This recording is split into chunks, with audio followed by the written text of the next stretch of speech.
Hello everyone, welcome back again to my YouTube channel. My name is Kevin Saili. Pada YouTube channel ini teman-teman akan menemukan informasi menarik seputar cryptocurrency. So if you like cryptocurrency, make sure kalian subscribe channel ini. Teman-teman, welcome back again di update untuk Bitcoin. This time kita update after FOMC, after interest rate decision, dan juga setelah Jerome Powell di sini melakukan press conference. Ada beberapa hal menarik yang membuat market rebound cukup signifikan. Well, beberapa hari lalu kita sempat diskusi ya dari ini dilakukan para big fish sama yang recession ya teman-teman ya, atau yang news event penting. Ini sebenarnya pembahasan waktu lalu kita udah sempat discuss bahwa teman-teman yang namanya big investor itu mereka sudah melakukan action pada saat isu atau rumor 0,5% kenaikan suku bunga di-announce oleh si Jerome Powell dan beberapa anggota FOMC member. Pada saat itu kalau nggak salah Brainard ya, kalau nggak salah Leah Brainard kalau nggak salah, atau Lyle Brainard itu salah satu anggota FOMC yang cewek, itu bilang kenaikan suku bunga 0,5 itu menjadi hal yang wajar untuk dilakukan karena posisi market tentu saja kita bilang dalam kondisi inflasi yang parah, jadi memang itu adalah hal yang wajar. Nah pada saat itu saya ingat market rata-rata crash dan dolar semenjak itu meningkat signifikan sangat tajam, dan seperti yang teman-teman lihat hari ini kenapa dolar suddenly drop cukup signifikan.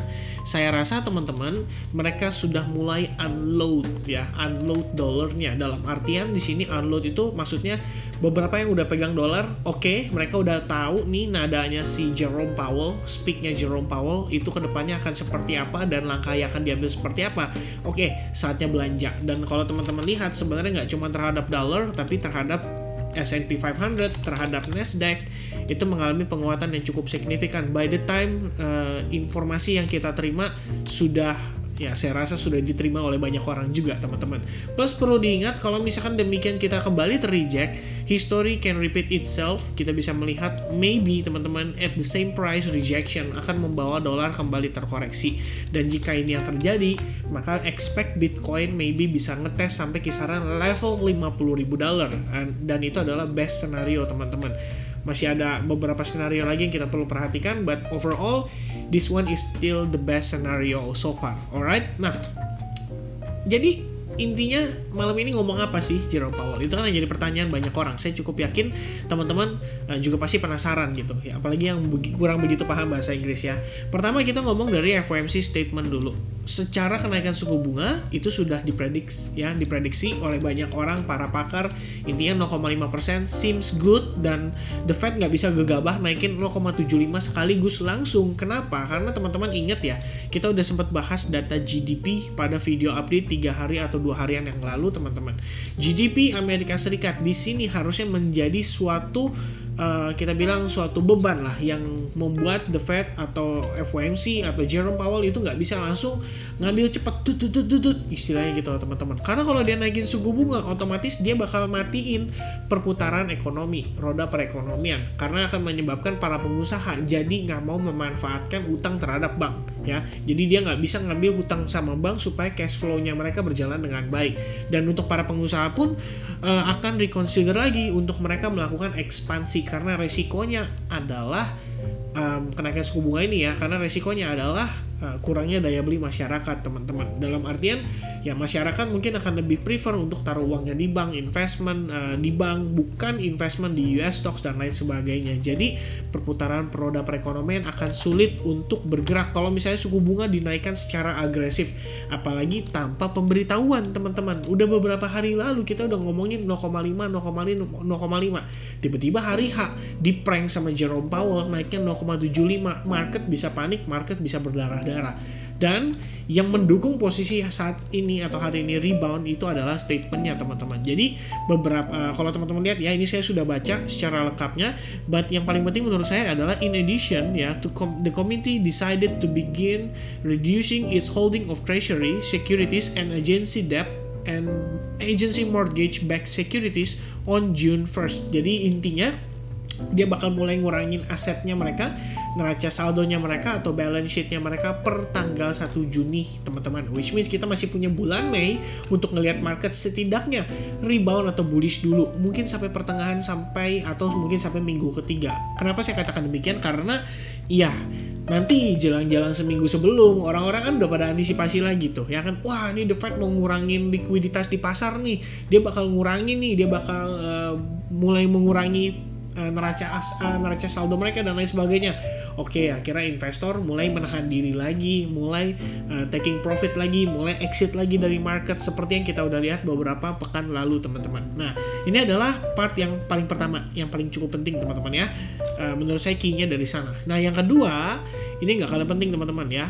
All Fed members on board with size of latest rate hike. Jadi mereka semua setuju, sepakat bahwa kenaikannya itu di 0,5. Nggak ada yang berpikir kayak kayaknya harus mulai 0,75 deh. Mereka nggak ada ngomongan ke arah sana teman-teman. Jadi rata-rata anggota The Fed itu udah setuju untuk kenaikan 0,5. Dan key pointnya itu tepatnya sekitar 1 jam 4 menit yang lalu teman-teman ya, menyebabkan market rebound sangat signifikan. Kalau kita lihat dalam 1 jaman terakhir lah ya, kira-kira ya 1 jam terakhir lah kita bilang teman-teman, yaitu ketika Jerome Powell pada saat press conference-nya ditanya ya, di sini dia bilang it's one thing to see what bigger rate hikes do to stocks, but it's another to see how this trickles down to the broader economy. Ini ada satu anggotanya. It does seem that Fed Chair Jerome Powell is aware of this. During the press conference after the rate hike was announced, Powell said that even bigger rate hikes are not something that the Fed is actively considering. Jadi ini adalah key point-nya teman-teman.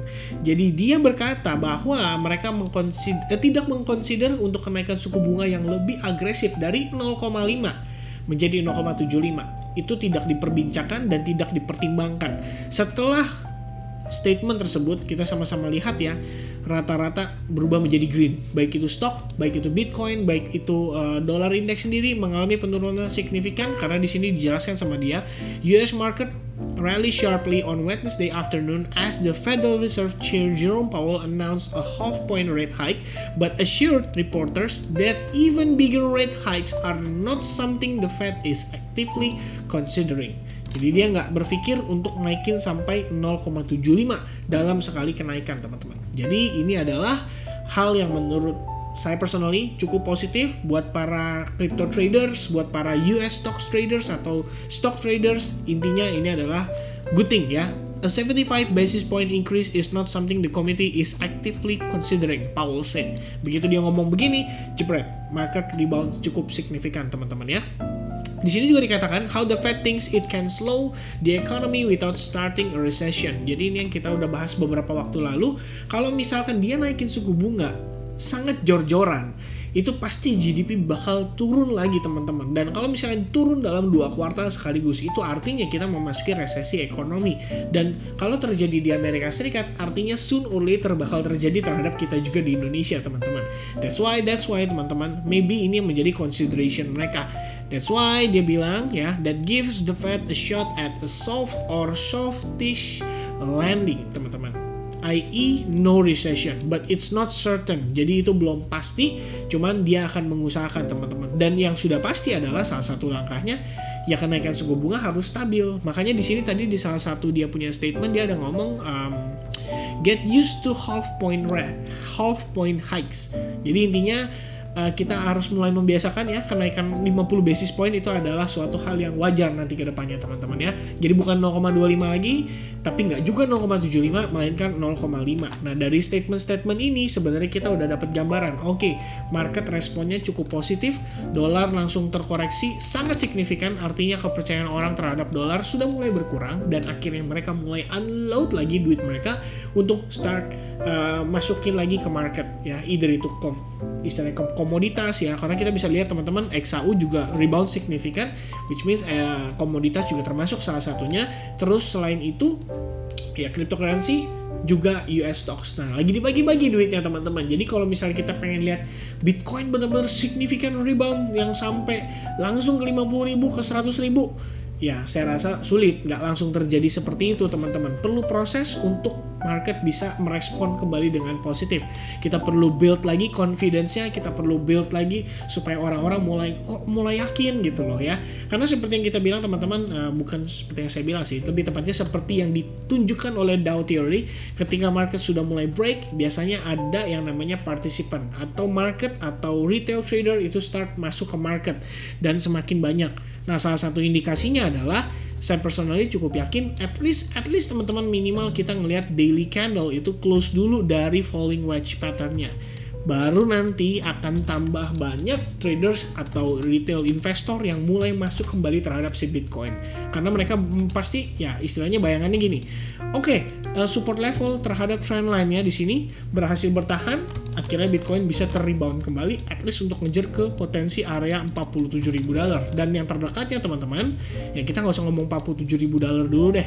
Kita ngomong yang paling dekat, tembok Cina-nya so far ada di $42.245 teman-teman. Beberapa kali kita mendapati rejection dari area tersebut, which means kalau kita ngelihat dia berhasil break, at least kita ngejar ke $42.000 dulu, baru nextnya potentially 47.000 sampai kisaran level $50.000 atau lebih tepatnya pada kisaran resistance area ini. Alright, nah little bit good news teman-teman, bukan little bit lagi sih, at least FOMC statement malam ini benar-benar memberikan statement yang dibutuhkan oleh para pelaku pasar untuk lebih confident mengambil langkah di dalam memanfaatkan situasi pasar saat ini. Dan kalau kita lihat tadi berdasarkan time frame hourly-nya, tadi saya sempat nge-share teman-teman melalui grup Telegram. Jadi kalau teman-teman which one? Ya saya lupa dulu ya. Sebentar, saya munculkan dulu gambarnya teman-teman. Hopefully bisa ya. Saya coba keluarkan dulu, copy post link, oke, coba ya, can we see, teman-teman, nah ini ya teman-teman ya, lebih kurang teman-teman bisa lihat langsung Telegram desktop, choose another application. Ya ini lebih kurangnya tadi sempat kita announce ya bahwa pada saat dia pertama kali initially break atau berusaha untuk break dari double bottomnya, ya kalau kita lihat teman-teman di sini ya setelah percobaan ketiga kita kembali gagal dalam create lower low. Sekarang BTC tampak breakout dari double bottom patternnya. Dan sebenarnya gini teman-teman, kalau teman-teman ingat beberapa hari lalu kita udah sempat bahas ya soal Bitcoin setiap kali terkena rejection dari exponential moving average kita mengalami penurunan. Jadi kalau teman-teman lihat pada time frame 4 jam supaya lebih aman, lebih clear ngeliatnya, kita terreject exponential moving average terus kita turun, retest kedua kali, second attempt ya, percobaan kedua kembali terreject, kembali turun, tapi kita create lower low. Nah yang ketiga teman-teman, memang saya expect untuk ngelihat ya apakah di sini percobaan ketiganya si Bitcoin masih mampu create lower low.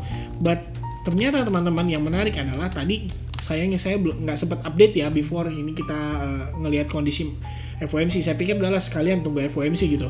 Nah ternyata kita malah ngelihat marketnya membentuk double bottom teman-teman. Nah by the time dia kebentuk double bottom, kita bisa ambil kesimpulan bahwa area resistance terdekatnya ini adalah neckline-nya dia. Dan by the time kita ngelihat sekarang banget, saya bikin video itu sekitar jam 3:12 pagi, ini posisi close candle sangat signifikan. Tentu saja saya cukup yakin diiringi dengan volume karena market sudah menemukan kesimpulannya ya dari statement yang disampaikan oleh Jerome Powell. I think investor trader sudah boleh melakukan atau mengambil atau taking action atas kondisi pergerakan saat ini, dan boom, signifikan dia breakout dengan volume, which means ini bisa dikonsider sebagai true breakout. Dan sooner or later kalian bisa lihat ya akan ada potensi exponential moving average pada time frame 4 jam itu bisa terjadi bull cross. Dan by the time itu terjadi bull cross, artinya teman-teman market Bitcoin, at least untuk Bitcoin price ready untuk kembali rebound dan mungkin ngetes ke beberapa area penting seperti kisaran range 42.000 seperti yang tadi kita udah bahas pada time frame daily-nya. Alright. Nah so far teman-teman kita ngelihat cukup positif pergerakan Bitcoin dari time frame 4 jam, begitu pula untuk daily. Well, untuk daily kita masih perlu konfirmasi 4 jam lagi dari sekarang dengan closing candle di jam 7 nanti. Kalau misalnya kita bisa ngelihat dia close candle di atas trend line daripada falling wedge pattern, saya rasa ya good enough lah untuk kita ngelihat Bitcoin masih bisa rebound dulu, ngejar ke atas teman-teman. Alright, good luck buat teman-teman yang masih on trade. Ada beberapa transaksi yang kita coba manfaatkan juga ya teman-teman. Salah satunya di sini adalah saya tadi ada entry apa ya? Oh, Gala teman-teman ya. Kita ada entry Gala karena kita ngelihat di sini dia ngebentuk ascending triangle pattern dan sekarang udah confirm breakout. So yeah, hopefully Gala bisa make profit, more profit ya, sampai target kita di kisaran $0,16 juga. Dan begitu pula untuk Bitcoin ya, karena kalau Bitcoinnya naik ya udah pasti Galanya juga naik teman-teman. Artinya win-win solution lah kita bilang, atau bukan win-win situation lah, bukan solution. Alright, so once again thank you very much for watching this video till the end. I hope you guys enjoy dengan informasi yang saya berikan dan saya breakdown. Mudah-mudahan teman-teman bisa mendapatkan banyak hal positif, baik itu dari technical analysis, fundamental analysis, dan segala-galanya. Alright, think that's it teman-teman. Have a nice day. Also, God bless everyone. Sehat selalu, profit selalu. Cheers and bye-bye.